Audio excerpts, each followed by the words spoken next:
It's been a dream of mine also to work a match at the MCGs, being able to work Boxing Day test, taking our guests out onto the pitch and looking around at like 90,000 plus people is pretty surreal. You are a bit of a recent success story in the SportsGrad method program. There was a big sliding door moment in this house, actually. You've been around with Rubes and Mason recently, I saw it. Yes. The Amazon Prime preview of the new AFL documentary. How was that? It was awesome. It was a really cool experience. Worked for a couple of years, decided that I wanted to go back and do my Masters. So I went and did that over in Spain, getting my Masters in Management of Sports Entities and an MBA. Which also saw me do an internship for UCAM Murcia CB over there. I'd love to see if we can pronounce that, Jules. Hello and welcome to the SportsGrad podcast, the ultimate guide to make it in the sports industry. My name is Nathan Peroni, the host of the SportsGrad podcast, and here at SportsGrad, we've helped people land 824 jobs in the sports industry. A recent shout out goes to James Clark, who secured a role at the Brisbane Bullets as Corporate Sports Partnerships Manager. Congrats, James, and hopefully you can help the Bullets to some playoffs action next season. On this podcast, I chat with people in the industry and find out how they got hired into dream jobs in sport. If you want to know what people are doing to break in and grow their career, make sure to follow the pod and subscribe to our newsletter for even more advice. Or if you want to give yourself a competitive advantage in the job market and put your career on a rapid new trajectory, go to our website and apply for the next cohort of the SportsGrad method program. Now, coming up on the show today is Tia Schwalger, Partnerships Coordinator at Cricket Australia. Tia has been a recent success story from our SportsGrad method program, where she landed her first full-time role in sport last October. Tia has a diverse journey, which has included overseas study in England and Spain, Blue Star camps in America, moving from home on the Gold Coast to Melbourne. And these experiences have helped develop Tia personally and professionally on her way to flourishing at Cricket Australia through the recent summer of cricket. For Tia, sport hasn't just been where she plays or works, it has been where she has grown, led, and connected. We cover everything in Tia's journey during the podcast and showcase how connections play such an important part in achieving your goals. So grab a pen and enjoy this chat with Tia. Hey guys, Ruben Williams here, founder of SportsGrad. We'll be back to the episode in just a second, but I just wanted to take a moment to tell you about the SportsGrad method program, which has been helping people land jobs at major sporting bodies in as little as 14 days and doesn't require you to take out a massive debt to get started. If you are looking to make a jump into the sports industry, but nothing seems to be working for you right now, then why not apply for the SportsGrad method program? Inside, you'll get given a proven playbook and a one-on-one industry mentor, as well as access to the SportsGrad network, plus much, much more, all of which have helped people land over 800 roles in sport. If you're ready to back yourself and fully go after your career and not let life get away from you and wonder, what if I'd only given that a shot?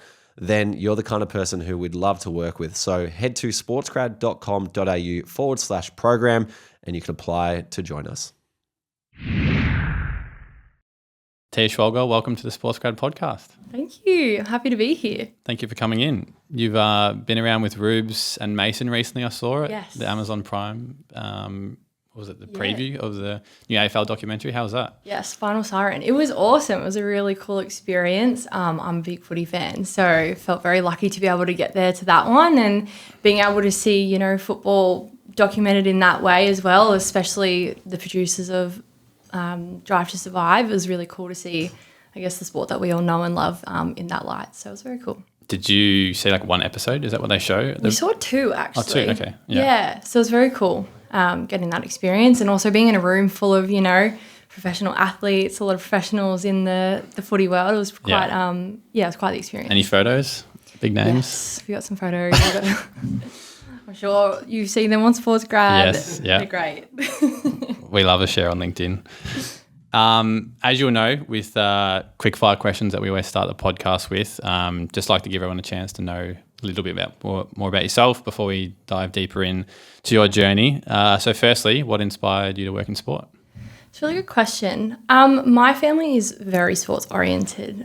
Since I was born, my dad's a boxing coach. On my dad's side of the family, sports is pretty much the foundation. My mum also a big sports fan. My brother and I grew up I grew up playing netball, my brother playing football, basketball. We spent majority of our life around sports clubs. And so I think for myself, it just felt like a very natural pathway. Makes sense. Sounds like a lot of us, and that's what we're all chasing. Yeah. Secondly, what was your first ever job And then what is your first ever sport-related job?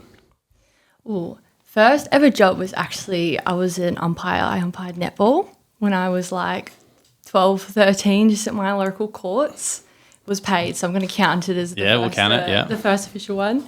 How were the parents? Yeah, I didn't last long in this role, I'll be honest. Yeah.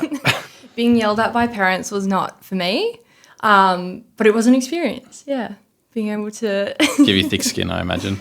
Absolutely, but at 13, I was like, so I don't know if I can handle yelling at me every week. So yeah, I kind of quit that one. I guess my first professional role was at Southport Sharks. I started off actually in the cafe there while I was studying, doing my bachelor's degree. And then once I graduated, I moved into a marketing administration role. And that kind of like kicked off everything for me. And I was fortunate enough to kind of grow in that space. Nice. Cafe to admin job. Not bad. Yeah, not a bad gig. After high school, what extra study did you do? I know you've done a little bit, but yeah. Yeah. After high school, I went straight into university. I did a Bachelor of Business majoring in marketing and entrepreneurship. I actually originally set out to do sport management and event management. Didn't survive my first semesters very well. So I was like, I'm pivoting, going into marketing, see if I like it. And it's funny looking back now, it's a bit full circle. Yeah. But I kind of stuck with that for a while, worked for a couple of years, decided that I wanted to go back and do my master's. So I went and did that over in Spain, getting my master's in management of sports entities and an MBA, which also saw me do an internship for UCAM Murcia CB over there. So really lucky that I'd love to see if we can pronounce that, Jules. Hope I'm doing the Spanish name justice. So I will get to you. I'm fascinated by the masters and going over to Spain, so we will get to that later. Now, this one could go either way. Interview question you asked in the job at CA, or I know you do some interviews with another job you're doing at Blue Star Camps, but what is one question you'd like to ask people that you hire? You can answer both if you want, but...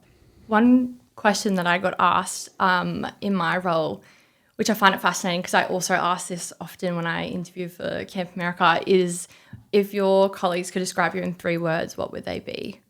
And I just find that it makes people think a lot, and it takes them quite a while to answer that, and it's a really interesting one. Yeah. I feel like it's more common and we probably should know how to answer it. Yeah. I think it's like if you're self-aware. I've heard it a few times as well. Yeah. It's good. But I've definitely caught a few people off guard with that one, and then sometimes it's like you want to either say more words than you can as well. Yeah. So, no, good question. A book or podcast recommendation that's helped your career?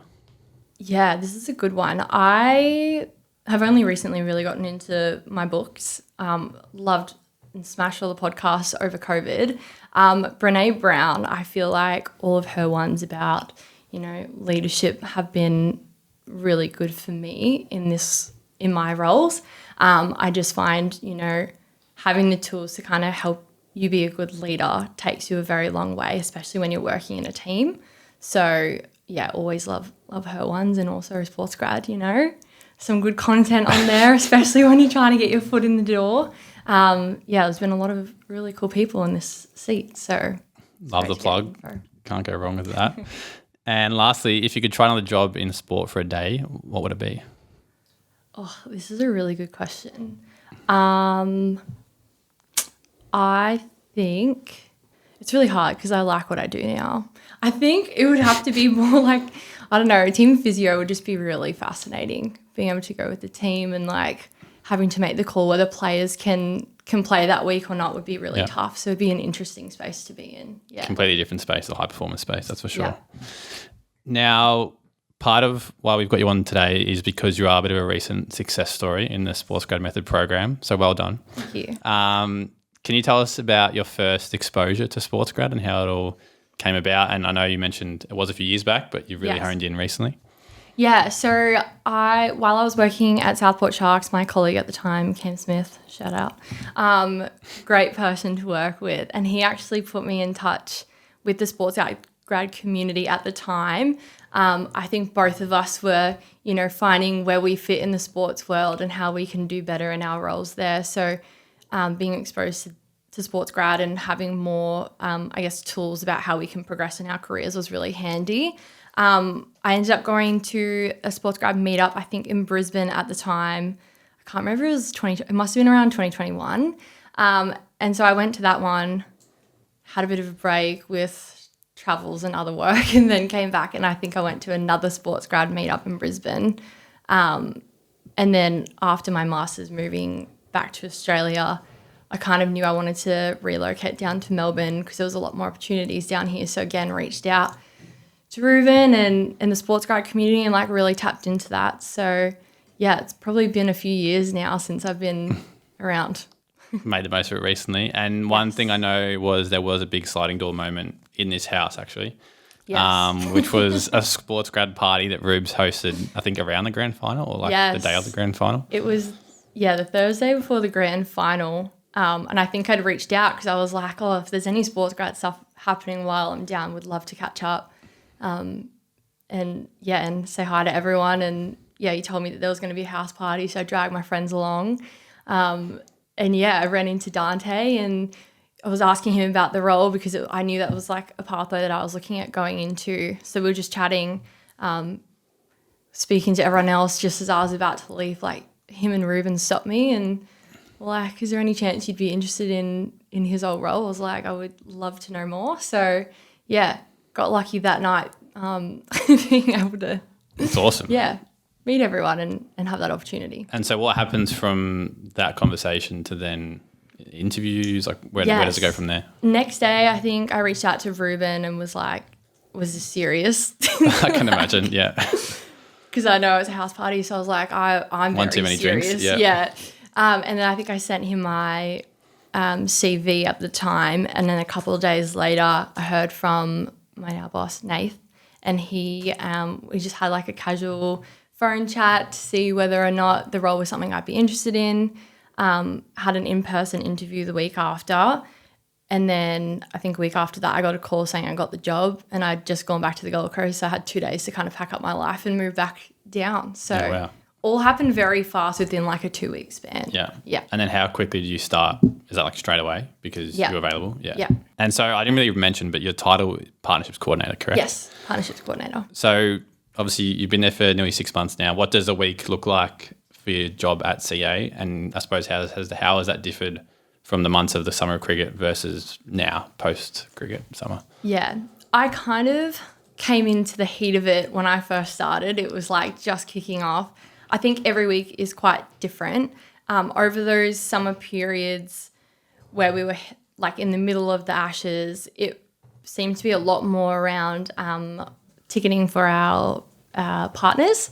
So I had a lot to do with facilitating that and making sure that everyone, has access to where they need to go. A lot of signed merchandise that we have that is contracted, so dealing with a bit of that. We hosted a few partner events as well, so I was lucky enough to host a couple in Sydney for Big Bash as well because that was happening at the same time. Nice. And then, I guess more recently, in the last kind of month, we switched over to the women's. So I helped host a Westpac event over in Canberra, which was really cool, getting Cricket ACT and Westpac involved in that one. But every week kind of differs. There's a lot of admin stuff as well. As you can imagine, this role is focused, to help the partnership leads and help them with managing all their partners. So it's kind of a cool space to be in because you're helping assist everyone, but being able to run key projects as well has been really fun. Yeah. So I can definitely relate, having been there myself as a partnerships coordinator. It is good fun. Did you find it was almost easier or better for you to go straight in the deep end to some degree of being so chaotic at the start? I know I personally have felt it always is more of a learning experience when that happens. Yeah, I think in most of my roles I've always just been thrown into the deep end. So for me, I quite enjoy it. I think it's fun trying to figure things out in the chaos, but that's just me. It's not for everyone. I just love it. Being peak season, it's super exciting and you want to be involved. You want to be around the work and be able to help. So obviously very different to now. Things are quietened down and looking at doing all of that end of season reporting. So yeah, definitely a slower pace, but I love the chaos. Yeah, love it. Now, you mentioned Southport Sharks before, so you did nearly 4 years. I'd counted on LinkedIn, but it's probably 6 or 7 years with the cafe as well. How valuable was the experience developing from a marketing and social media assistant to the senior digital marketing coordinator, and how that's sort of given you so much learnings to probably help in this CA role as well? Yeah, definitely spent a long time there. I think it was probably around 7 years total with a few gaps in between. I think I got very lucky there. When I first went into that marketing role, it was 2 months before COVID hit. So I only had really like a month under my belt of assisting the team before we shut down, and was, stood down for a few months. And then, when we were coming back, that role looked a little bit different. The team reduced a little bit. So it was a lot of picking up all these things that needed to get done and kind of, adjusting to the new environment that we were in post-COVID. Yeah. So the role itself was a lot more than, I guess, just marketing, because you would have things, handed your way that might not necessarily fall under your job title, but you just pick up because you're helping the team out, and some of them are really exciting. So in that role, we also got to deal with a lot of the sponsors. There was a lot of, operational things involved as well. We would host events in our event centre, or we do some fun promotions and campaigns down in the fitness centre. So the role itself was across like multiple brands. So every day was quite different. So having like that hospitality experience as well as the sport, health and fitness, it made the role really fun. Once we kind of switched gears to focus more just on the football team and kind of developing and growing in that space, it became really cool to see that grow and expand. And I think the team now has expanded even more. So knowing that all that work that we kind of put in at the start to help build the Sharks brand again, having such a strong history was really cool. And, got to work on some cool projects with FemPro Armour at one point, helping kind of facilitate the female players test out some of the products, which is probably not something you would normally get to do in that kind of marketing role. So yeah, there were some really cool sides to it, and obviously a normal day-to-day of, just admin. How much days were you working in that? Was it, I can't imagine it was full-time. It was full-time. Okay. Yeah, full-time. Footy season hours looked very different, obviously, because you work weekends or some evenings. So it kind of just depends on the time of year and what that looks like. And when we had more people on the team, you could kind of split the responsibilities. So it was cool. But how many admin staff were we talking at Southport? In my team when I first started, there was 4. Kind of made its way down to 2 at one point post-COVID, and then built its way up to about 4 or 5 of us. I think around the end. From my understanding now, from what I keep in touch a little bit with everyone, but I think it's even grown to 6, with a few of them focusing just on footy. So, it is a bit. I think the Southport Sharks are underrated in Melbourne. You've obviously had experience as someone that pays attention to the VFL, and I used to work at Box Hill Hawks for a little bit as an intern. I don't think they get the recognition as like this big club that is very successful too. Like they've been one of the few standalones that still does very, very well.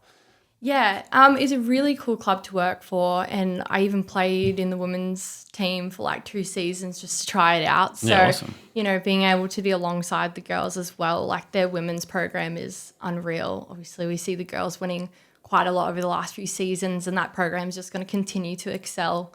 The men have always done really well. We've made 3 premierships, I think, and since they've been in the competition. Not lucky enough to win one yet, but hopefully it's on the cards soon.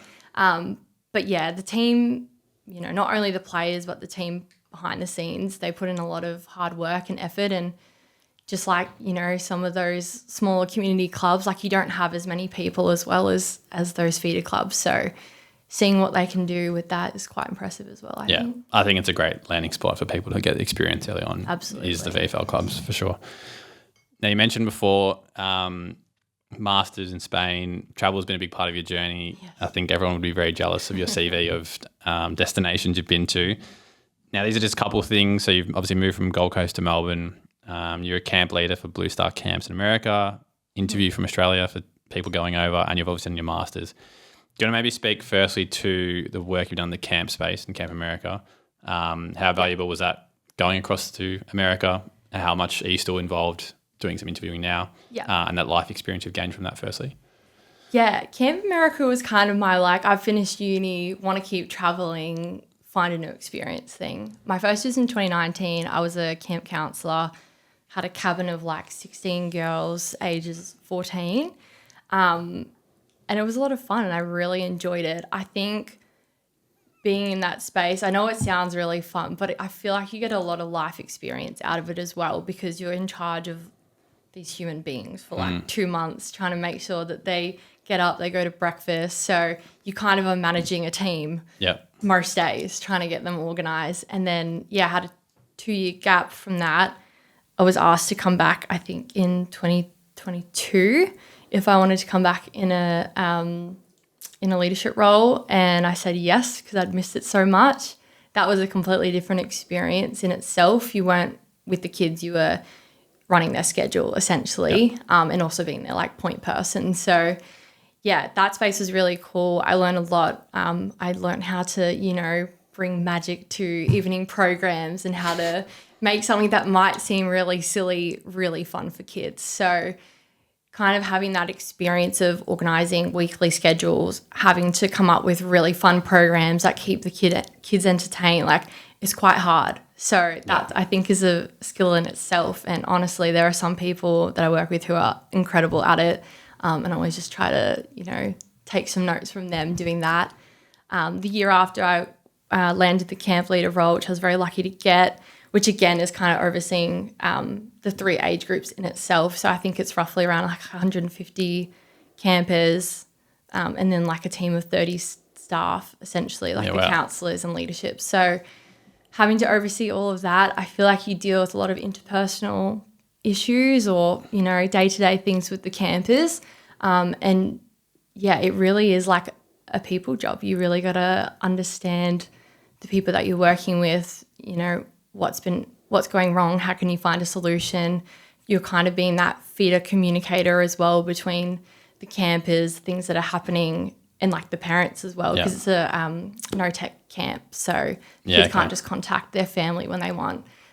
So, if they write something home, being able to kind of manage that and check in on them. And it's a very interesting space. Yeah. And stakeholder management's a big thing we talk about a lot. I find as well, it's any role you need it. So you got to get a lot of that as well. Yeah, I think the skills that I learned at camp, being able to stay organised all the time, managing people, having, skills and scheduling, there's a lot of things in those roles that are quite transferable. And I often try to push that as well when I have interview people who are also looking to do the program. I know it's a lot of people's gap year or a fun time, but I do believe that the skills you learned there, if you put your mind to it, are really useful in the real world as well. Absolutely. Wish I had done it. You're never too late. No, true.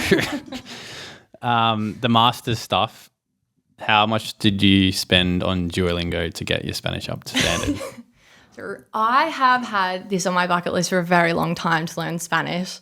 I actually, before COVID hit, I was actually enrolled in an A1 course at TAFE and I never got to finish it because COVID hit. And so I didn't finish that. Once that kind of wrapped up, I think I have a really long Duolingo streak. I think it's 1,200 days. It's crazy. Yeah, 1,242 days. So It's going strong. No money spent on it, just pure will to get better. But yeah, I think having 2 years under my belt of trying to learn the basics, going to Spain, completely different. I was going to say, is there much, what's the percentages of English versus Spanish spoken in university when you're there? So my class itself was taught in English. So when I was at university, fine. My classmates all spoke English. It did feel a bit weird being the only one that spoke one language. Everyone else spoke 2 or 3. So that was quite eye-opening. But outside of university, the city I was living in is strictly Espanol. So what city was it? In Murcia or Murcia. However, what part of Spain is that? Closest to major city? Valencia is probably the closest one. Yeah. I think it's a couple hours south of there. Very beautiful place. yeah, highly recommend if anyone gets a chance to visit it. It's really small, but it's really cute. Yeah. And how does the Masters come about? Obviously, you would have applied, but what is the process of actually getting into that? Like, that's a very far-fetched place from Gold Coast to go do some study. Very. Actually, it was my mum who found it because I was looking at coming down to Melbourne to do my Masters. And she knew for a long time I've wanted to go back to Spain and learn Spanish. So she just like came out to me one day, like, I found this thing, like, I need you to look at it. And I was like, what is this? And found this program. It was like a 1-year master's degree over in Spain in sport management and an MBA, so dual masters. And then you got to do like I think it was like a 6-week internship involved in that, which I really liked because for myself, I'm a very practical person and I feel like I learn a lot better when I'm doing things. Definitely, yep. So the course itself, like being in Spain, taught in English, having the internship, it was ticking like a lot of boxes for me. I think I sent them an email just inquiring about it. I had like an hour-long interview with their administration team over there. They have ambassadors for each kind of country or region. So I reached out to them, had my interview. Then they like ask you for your CV as well and just like a bit more of a background on you. Once they've done those checks, they send you like an offer saying whether or not you've been accepted into the program. And then it's kind of like up to you from there to sort yourself out with visas, which also I have a lot of experience with visas. It's not a fun time, but it's always worth it. Yeah. So, and then I think from that point, it was just about prepping and they've got a team over there who can help you find accommodation. So, all those little things you just got to like kind of check off. So, but it was really cool. I think I was also drawn to it because they had a close alignment with UCAM Murcia CB, which plays in like the Spanish ACB league, which is classified as like, one of the best basketball leagues in the world. And my family have a very strong basketball background. And I was really excited to kind of like tap into that and hopefully get some experience. Was the in internship with them as well? Yes, it was. I think my first day of being at class, I emailed my teacher and I was like, we need to talk. And she was like, can't you email me? I was like, I have like 15 questions. I think it's just best if I like book in some time with you. So I sat down with her and I was like, just going to be very honest. This is like my ideas for like the thesis that I want to write. And I really want this internship and who can I like speak to? Who can you put me in touch with? I think she was a bit like taken back that I was like already thinking about those things. Yeah. So she was more than happy to kind of point me in the right direction. So I reached out to a contact at the team and asked if there was any opportunity and I interviewed with them. So awesome. Yeah, it was lucky enough to get that one. Do they play in EuroLeague or no? Yes, they have like the Champions League that they play in and then the ACB League. Yeah, okay. They kind of have the two running simultaneously. Yeah. It's very similar to the other. I like soccer as well over there. Yeah. Very cool. Very cool. Awesome very cool experience. Yeah. Going back to you landing job in Cricket Australia back in Melbourne, when you first connected with Ruben and the team, you said you're obviously struggling to land that full-time role in sport. How different do things feel now? Understanding it's still been a contract role, but how different do you feel now having that experience on your belt and being in the industry? Yeah, it's funny. When I was still even over in Spain, I think from April I started looking at jobs that were open in Australia and I just started applying for them, hoping that with enough lead time, something would fall into place. I think we all know it quite well, but the sports industry is very competitive. So it is a little bit tricky. Now having landed this role, obviously feel a lot more confident. I've got more experience to kind of like add to the list of things. But it definitely came down to who I knew, not as much what I know, even though it's also very hand in hand. But very very different being on the other side of the world trying to apply for jobs at home versus being here and actually being able to put your face in front of people. Yeah, it's very cliche, but I mean, you've got another perfect example of meeting someone at a party that then somehow turns into a job. And let me just clarify, I probably applied to like 20 jobs before I moved down here and I was like doing this for months. So a little bit of timing, you know, timing has to be right, but So sliding door moments. Yeah. You thank yourself for turning up. A party at the SportsGrad house. With regard to job hunting, most people have a problem with one of these three problems. So they don't have much online presence, so awareness of them is small, don't have many relationships with people in sport like we just spoke about, so they're up against people who have those relationships. and they don't know how to sell themselves, and instead they downplay experience. Which one of these do you think you struggle with most with your job hunting? It may be that networking side, but yeah. I definitely downplay my experience. Yeah. I'm terrible at it because in my mind, I feel like when we talk about these things, I'm like, oh, I did do that and I've done this. But when, you're sitting down and interviewing, I'm not as like confident, I guess, backing myself that I've done a lot of these things. So it's definitely a tricky space to be in, but also super important to write those things down that you have done. So when you do get asked those questions, you can be like, here is everything that I actually have done and the proof behind it. So, but yeah, I definitely downplay myself a lot. I think it's a challenge for a lot of people. I've had the same experience. I think you need to have more confidence in like selling yourself. Like even if you're not in sales, basically any time you're applying a job is selling yourself. Absolutely. So you got to get and good at it. it's also not the most comfortable thing to do. Some people it comes super naturally and I'm so jealous of them. But for some it doesn't come off as easy. So it's definitely a skill in itself to be able to do that for sure. Well, you're selling yourself today with how much experience you've got under your belt. So well done. What happens behind the scenes in sport that you think makes the industry so hard to crack into now that you've had obviously the CA experience, you've had the Southport experience? Yeah, what do you think's so hard about cracking in? Sports is a very interesting space. I think from my time at Sharks, it's probably a very different space. There was obviously a lot more brands involved, so the sports side of it was just one aspect. So you had to be really open to being part of the whole business, essentially. So that in itself was quite different. Being in this role now, and I think this has been brought up before, but, there are a lot of roles that do just come up internally because someone might go on a secondment role or someone goes on leave, and you've obviously got a really good pool of talented people already within your business. So it's natural to try and find someone that obviously knows the business and everything really well within that space. I think it's partly that, and then partly just like, if you don't ask people, if you don't have those connections, it can be really hard to find some of those jobs. I think it's mentioned a lot, but not every role gets posted online, like especially my one. Pure example. It's, so it is really difficult and it's hard to try and find those as well. Yeah, no, for sure.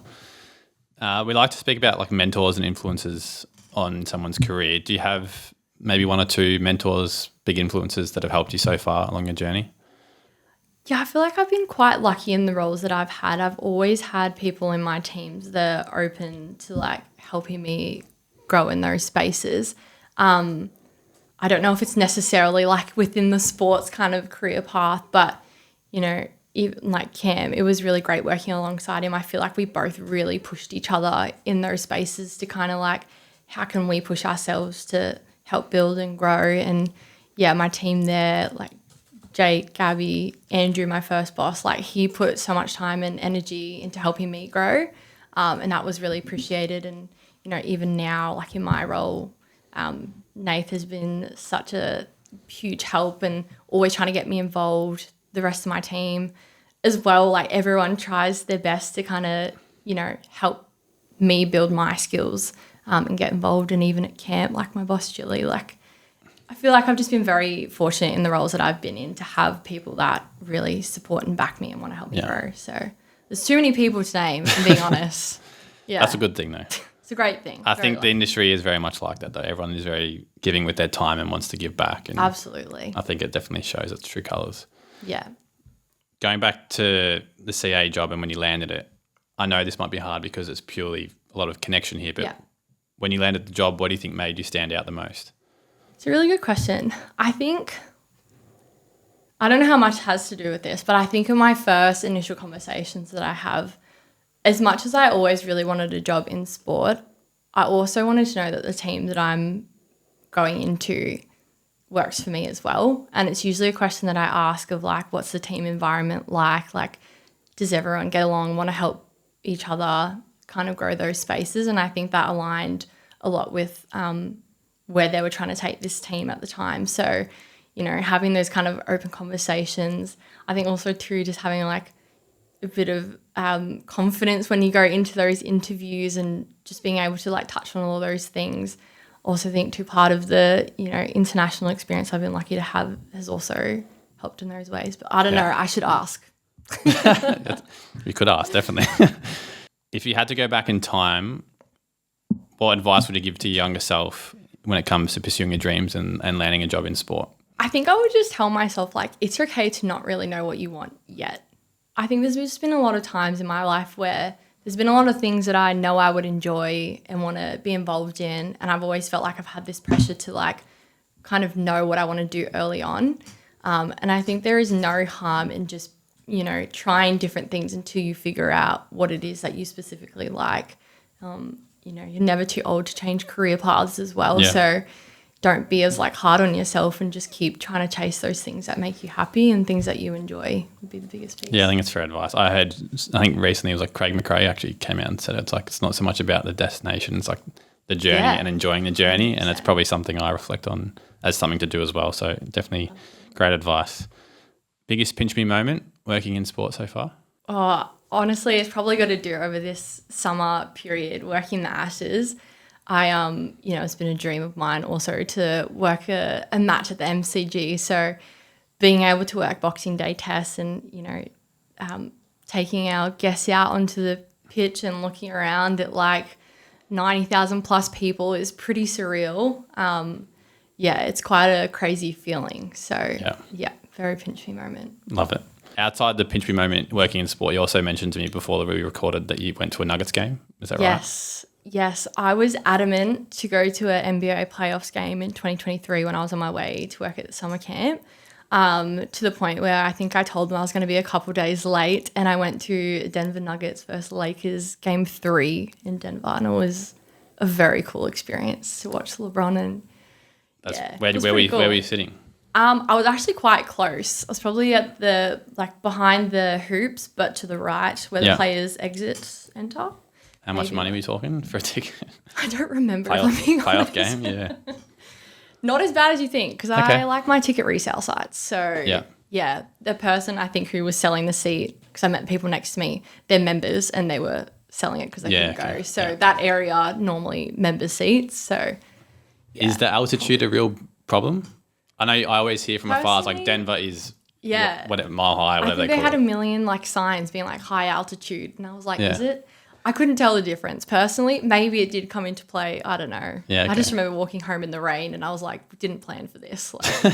I was drenched by the end of the night. Awesome experience. Very cool. What do you think your life would look like if you hadn't pursued a career in sport? It's an interesting question. I feel like I've thought about this a lot recently. I don't really know if there was probably any other career path because sports has been so embedded into my life. But I definitely had a moment where I loved the entertainment industry and musicals and theatre, acting, drama. So very potentially could have gone down that career path at some point, but stuck with sports. So hopefully make the right choice. Hope so. Yeah. Now, we put out a story yesterday to get some engagement from our listeners, which is great. We had Doug actually reply around questions to ask yourself. So Doug mentioned he's struggling to find internships or jobs in industry, and how would you go about finding experience in sport from your experience? Yes, finding experience in sport, it can be tricky, but I will say there are so many community clubs out there who are screaming for help. It's probably not the most ideal. No one really enjoys volunteering and giving up their time. But if you were really serious about sports being a career for you, if you wanted that experience, I know so many community clubs that, could use a help with, their social media if that's kind of up your alley. It's obviously a really growing thing. And, try to find those kind of key things that you can assist with.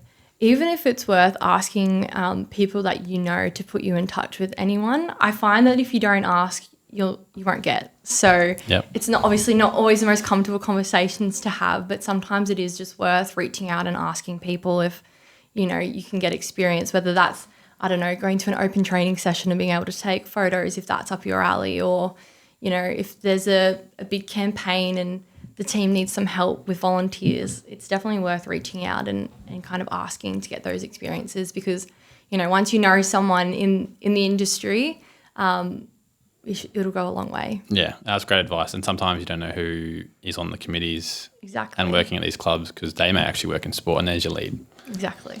Last one from me is the question from our last guest. Now, this is coming out in a little bit of the wrong order with how it gets released. So we recorded with Matt Winley last week. Matt's will come out a week after you, but the question is from Matt. Great. What is the biggest myth about working in the sports industry? Oh, it's a tough one. Probably that's all glamorous. Let me tell you. Living out of a suitcase for a month can be really difficult, especially when you're not in the same place all the time. I think it's really fun. Love the glamour side of it, but it definitely can wear off really quickly. So I just think you need to have like a very clear expectation of what you're, I guess, getting involved in your role and what that kind of looks like. It is a lot of hard work. It's easy to get swept off your feet because it is super exciting, and it is. And it's exciting. It makes it more rewarding when you put all the hard work in and you see it all come to fruition. Like you said, being on the ground at MCG. Yeah, pinch me moment. Yeah. Would live out of I'm used to it, living out of a suitcase personally. But and you get some good travel perks. I mean, you get some frequent flyers. So yeah, it does help. Can't complain about that.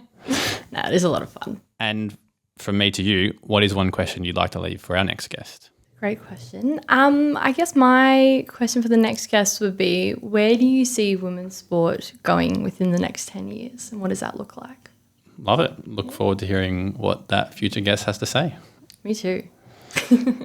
Well, Tia, that's all from us. I really appreciate your time to come in. It's been a fantastic conversation and learning more about your experience and how far you've come in a short journey. So we wish you all the best moving forward. I'm sure everyone will see you around SportsGrad circles for a long time to come. Yes. And thanks again. Thank you very much for having me. Appreciate it.